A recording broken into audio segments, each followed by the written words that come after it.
Hi guys, in this video you will study about a brief history of central banks. By the end of this video, you will have a deeper understanding about how the money we use every day came to be, and furthermore, the roles and functions of central banks as well as the key commonalities and differences of modern central banks. Now let's get started, shall we? I have a question. What role did central banks play in the creation of modern-day money?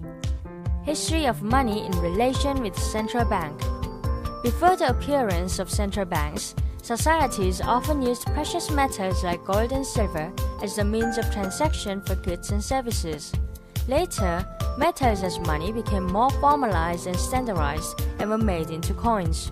So why precious metals? In economic terms, it possessed three inherent characteristics.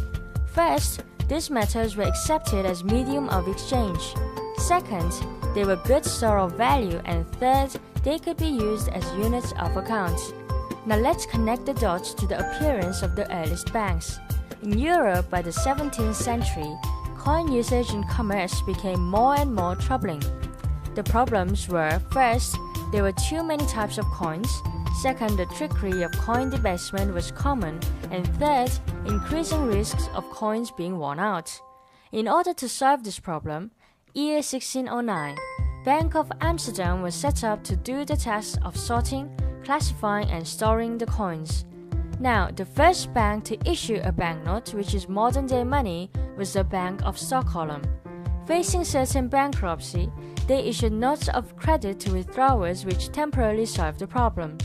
With the features of having fixed face value, no paying interest, and being freely transferable, this proved to be very easy to use. However, do not be mistaken, the first paper money was used in China more than 500 years before the practice began catching on in Europe in 17th century. These banknotes were the beginning of modern-day money, and although at the beginning all the banks could issue their own banknotes, later it would be monopolized by central banks of each country. Question: how did the roles and functions of central banks evolve over the years?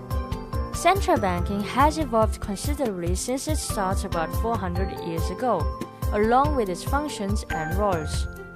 From the coin sorter to the lender of last resort. One of the earliest roles of central banks was to help finance government spending, mainly in the times of war and financial crises such as inflation. Along with good profit, they gained popularity as they were backed by their sovereignty. By 19th century, the banknotes issued by central banks gained wider acceptance than any other and therefore led to many commercial banks becoming depositors to central banks. The far-reaching influence of commercial banks helped further solidify the position of the central bank. Early banking systems were very prone to panic and failure. Due to many causes such as bad harvest, defaults on loans, and war, financial panics were common and resulted in bank failures. At this point, it was clear that these failures had a huge impact on the society.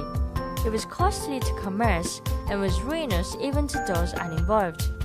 The factors to calm the panics are, first, deep pools of financial resources, second, extensive networks in the financial system, third, operation know-how, and last, public confidence. The central banks had the capabilities of all these things. As the lender of last resort, lending money to distressed banks was very risky. To minimize the risk, the central banks would send formal authority to inspect and analyze the bank's solvency and liquidity. However, it would have to prove itself to be, first, not a competitor, and second, a public institution acting in the public interest, and such is the case of Bank of England financing the government during the World War I. Simply speaking, starting with coin sorting and storing, central banks have taken on functions of banknote issuers, banker to government, banker to banks, protector of financial system, and bank supervisor, and would continue on to become the conductor of monetary policy. Continue to second video. Created using Powtoon.